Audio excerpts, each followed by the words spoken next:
হাসান ভাই, ভাই আপনি নাকি এই ব্যবসা করে কোটিপতি হয়ে গেছেন? না ভাই, কোটিপতি হইনি, চারটে ডাল ভাত খাইয়ে বউ পোলা পান্নে ভালো আছে। এটা তো আপনি স্বীকার করলেন না। হ্যাঁ না ভাই, আলহামদুলিল্লাহ চারটে ডাল ভাত খেয়ে ভালো আছি। আপনি নাকি 150 ভাই, কেজি 200 কেজি করে সেল করেন। 150 কেজি 200 কেজি গরু কোন এক সময় বেচতাম। হ্যাঁ, কিন্তু ভাই এখন মনে করেন যেই ব্যবসাটা আমার রানিং শুরু হয়েছে, হ্যাঁ। ওই মুহূর্তে আমার দোকানটা ভাই বন্ধ করে উঠাই দিছে ভাই। আচ্ছা, এখন আবার শুরু করছে। এখন এই যে শুরু করছি, আলহামদুলিল্লাহ, দেখি আল্লাহ পাক কি করে। এখন কি চাঁদাবাজি আছে কোনো? না না না, কোনো চাঁদাবাজি নাই।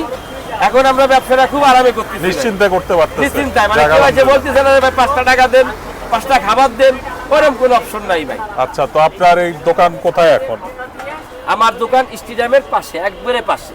আচ্ছা, আমারই ফার্স্ট দোকান ঠিক আছে। ভাই। এনে একটা কথা আছে শুনেন, ঢাকা শহরে কিন্তু বহুত দোকান হয়েছে ভাই, হ্যাঁ, কিন্তু আলহামদুলিল্লাহ আমার কিন্তু কোনো প্রভাব পড়েনি।